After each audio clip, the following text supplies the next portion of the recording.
सभी प्यारे दोस्तों को गुड मॉर्निंग। आपका अपना यूट्यूब चैनल LKM मीना पे सभी का स्वागत है। तो प्यारे बच्चों, आज की वर्कशीट हमारी शिक्षा निदेशालय राष्ट्रीय राजधानी क्षेत्र दिल्ली, विषय हमारा सामाजिक विज्ञान और पाठ 2 है हमारा भारत का भौतिक स्वरूप। और आज की तारीख हमारी 3 नवंबर 2020 और मंगलवार का दिन है। ठीक है बेटा। और ये कक्षा 9वीं के बच्चों के लिए है, 9th। और यहाँ पे सभी बच्चे अपना नाम लिखें और यहाँ पे अपने कक्षा अध्यापक का नाम लिखें। और वर्कशीट संख्या हमारी 49 49। तो आज का टॉपिक है प्यारे बच्चों भारतीय थार मरुस्थल। तो वर्कशीट शुरू करने से पहले प्यारे बच्चों, अगर आप मेरे यूट्यूब चैनल पे नए हैं तो सबसे पहले मेरे यूट्यूब चैनल को सब्सक्राइब करें और बेल आइकन को ज़रूर दबाएं, जिससे आपको आगे की वीडियो का नोटिफिकेशन मिल सके। तो प्यारे बच्चों, इस वर्कशीट को हम शुरू करते हैं। भारतीय थार मरुस्थल राजस्थान राज्य में अरावली पर्वतमाला के पश्चिम में स्थित है और ये गर्म और उष्ण है। मतलब बिल्कुल ये स्थान है वो कैसा है, गर्म युक्त है। यहाँ पे गर्मी बहुत ज़्यादा पड़ती है। ठीक है, एक बार फिर रिपीट कर देता हूँ कि जो राजस्थान राज्य में जो थार मरुस्थल है वो अरावली पर्वतमाला के पश्चिम में स्थित है। अरावली पर्वतमाला के पश्चिम में, और एक गर्म और उष्ण, मतलब यहाँ पे गर्मी बहुत ही ज़्यादा पड़ती है और ये बिल्कुल रेतीला मरुस्थल है। यह बालू के टिब्बों से ढका एक तरंगित मैदान है कि यहाँ पर बालू के जो रेत के टीले होते हैं बहुत ही ज़्यादा है और एकदम उबड़ खाबड़ है। मतलब कहीं पे ऊंचे टीले तो कहीं पे थोड़े कम टीले हैं। मरुस्थल में वार्षिक मतलब यहाँ साल भर में कम से कम 150 मिमी सेंटीमीटर वर्षा होती है। जैसे वर्षा को जो नापने की है वो मिमी में होती है, मिलीमीटर से भी कम होती है। ठीक है बेटा। जिस कारण से यहाँ शुष्क जलवायु व नाम मात्र की प्राकृतिक वनस्पति पाई जाती है, क्योंकि ये रेतीला भाग होने के कारण यहाँ की जो वनस्पति है, पेड़ पौधे वो बहुत ही कम पाए जाते हैं। मतलब कुछ ही पेड़ पौधे पाए जाते हैं, जैसे आक के और नागफनी के पेड़ ही पाए जाते हैं। इन्हीं विशेषताओं के कारण इसे मरुस्थलीय नाम से जाना जाता है कि इसी विशेषताओं के कारण, मतलब यहाँ पे ज़्यादा गर्मी पड़ना और बालू रेत के टीले होना और यहाँ पे नाम मात्र के पेड़ होने के कारण ही इसे मरुस्थलीय नाम से जाना जाता है। यह विश्व का सर्वाधिक जनसंख्या घनत्व वाला मरुस्थल है कि मतलब इसकी लंबाई सबसे ज़्यादा है, जनसंख्या घनत्व वाला मरुस्थल है। यहाँ पे जो रहने वाले लोगों की संख्या है वो भी कम है, लेकिन इसका भाग है जो बड़े क्षेत्र में फैला हुआ है। ऐसा माना जाता है कि मेसोजोइक कल्प में यह क्षेत्र समुद्र के अंदर स्थित था, कि जो मेसोजोइक काल था तो उस समय इसके समुद्र के अंदर था ये स्थित भाग। तो इस अनुमान की पुष्टि से जैसलमेर के पास ब्रह्मसर जिले से मिले समुद्री अवसादों और आकलवुड पार्क से प्राप्त प्रमाणों से, ये जो बेटा ये पार्क है वुड कौशल पार्क, ये जैसलमेर में स्थित है। तो इससे जो प्रमाण मित्र यहाँ पे खोज की गई तो उनसे पता चलता है कि जैसलमेर के पास ही है। वुड फॉसिल्स की आयु लगभग 150 मिलियन वर्ष आंकी गई है। जो ये पार्क है तो इसकी लगभग कितने साल पहले, 150 मिलियन वर्ष पहले आंकी गई है। हालांकि मरुस्थल की चट्टानी संरचना भारत के प्रायद्वीपीय पठार का ही विस्तार है, फिर भी शुष्क परिस्थितियों में वायु की क्रियाओं, भौतिक अपर्दन के कारण इसकी धरातलीय विशेषताएं प्रायद्वीपीय पठार से भिन्न है। कि जो इसकी जो शुष्क अवस्था है तो वो और पठारों से क्या है, बिल्कुल अलग है। जैसे मशरूम रॉक है, बालू का टिब्बे हैं, बरकान है, ज्यूंगन है आदि प्रमुख मरुस्थलीय भूआकृतियाँ ही हैं। बरकान देखो बेटा, बरकान किसे कहते हैं, जैसे बरकान अर्धचंद्र, जैसे चंद्रमा हमारा होता है तो अर्धचंद्राकार, ऐसे बालू के रेत के टीले बने हुए, यहाँ से मिट्टी बहती है तो ऐसे इसकी स्थिति बन जाती है। इस तार का बहुत अधिक क्षेत्र यहाँ पर है। इसके लंबवत टीले भारत पाकिस्तान सीमा के समीप प्रमुखता से पाए जाते हैं।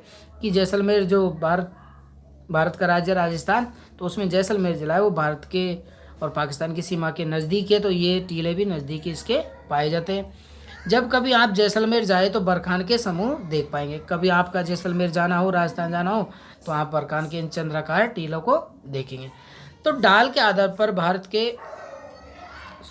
के जो ये डाल के आधार पर थार मरुस्थल को दो भागों में बांटा जाता है। एक उत्तरी भाग जिसका डाल पाकिस्तान की ओर सिंध प्रांत की ओर है। आपसे पूछ लिया जाए भाई थार मरुस्थल को कितने भागों में बांटा गया, दो भागों में। उत्तरी भाग जिसका डाल मतलब उसकी झुकाव भारत के सिंध प्रांत की ओर है, और दूसरा है दक्षिणी भाग जिसका डाल कच्छ रण के ओर है। ठीक है, कच्छ के रण की ओर है। इस क्षेत्र की आगे देखते हैं। इस क्षेत्र की अधिकांश नदियां निम्न वर्षा, अत्यधिक ताप द्वारा वाष्पीकरण और किसी हिम नदी उद्गम के अभाव में वर्षा वायु होती है।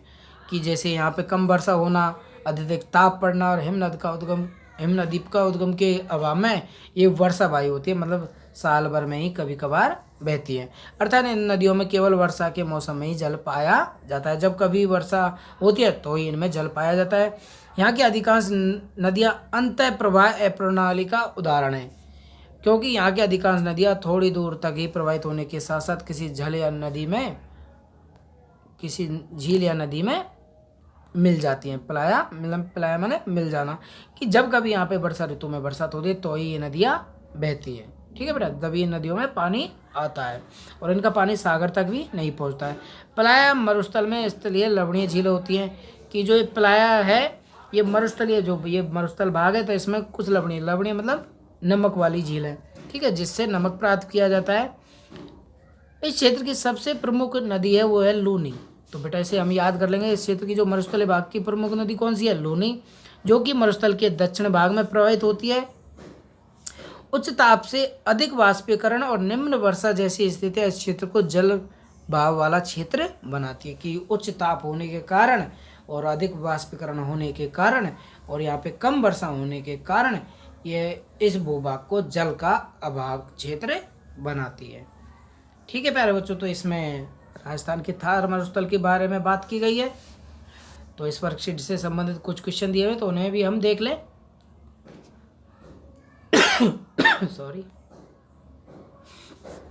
पहला है, देखो प्यारे बच्चों, जब आपको मतलब ये वर्कशीट जैसे ऐसे आपके वर्कशीट में क्वेश्चन आते हैं तो इनको सबसे आसानी से हल करने के लिए हमें पार्ट को अच्छे से पढ़ना चाहिए, तो हमें आसानी से क्वेश्चन आंसर छाड़ना है।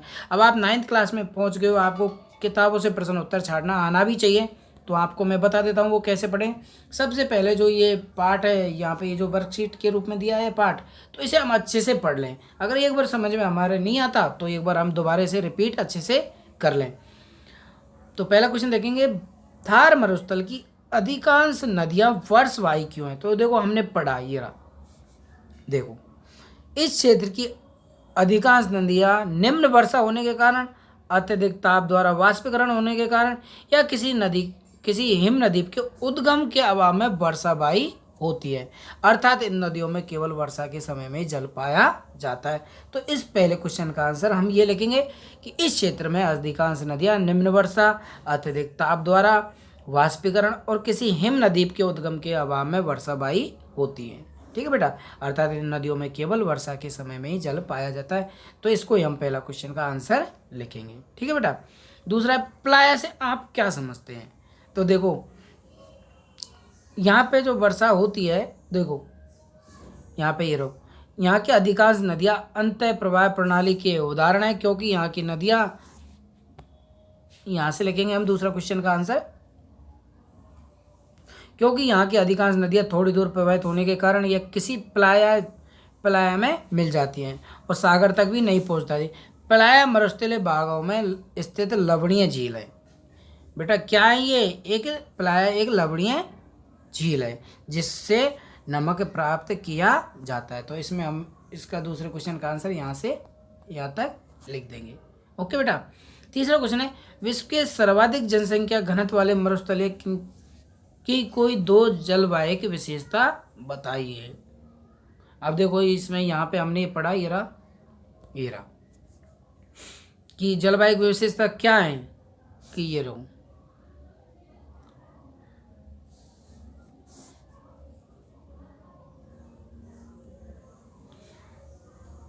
देखो ये रहा भाई जलवायु की विशेषता है, यहाँ पे शुष्क जलवायु होना और नाम मात्र की प्राकृतिक वनस्पति होना। कौन कौन सी है?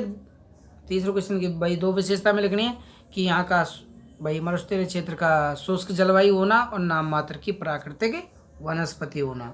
ठीक है बेटा, ये दो विशेषता है, शुष्क जलवायु और प्राकृतिक वनस्पति नाम मात्र की होना। तो इसी को हम आंसर लिखेंगे। ओके बेटा। अब चौथा क्वेश्चन है कि थार मरुस्थल की प्रमुख भू आकृतियों के नाम लिखो। तो देखो आपने पढ़ा हो इस वर्कशीट में, ये रहा यहाँ पे, ये रहा देखो चौथा क्वेश्चन हमारा ये रहा, मरुस्थल में मशरूम, रॉक, बालू, टिब्बे, बरकान, जुगन आदि प्रमुख भू आकृतियाँ हैं। तो ये हमारे चौथे क्वेश्चन का आंसर हो जाएगा। ओके, तो सभी इसे अपनी कॉपी में लेकर याद भी कर लें। थार मरुस्थल भारत के किस राज्य में है?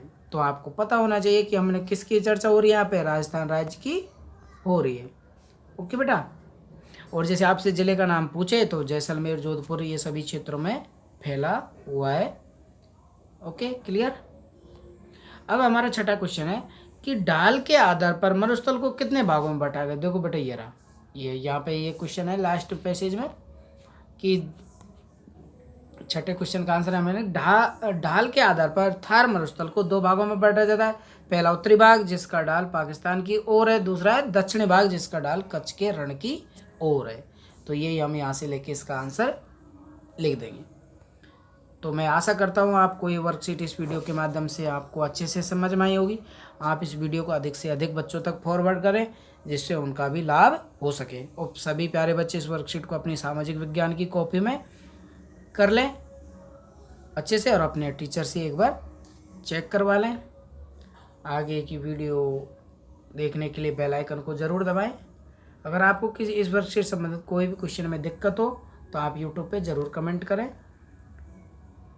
Thank you, take care. और बेटा कोविड-19 महामारी चल रही है तो सभी बच्चे अपना ख्याल रखें। Thank you.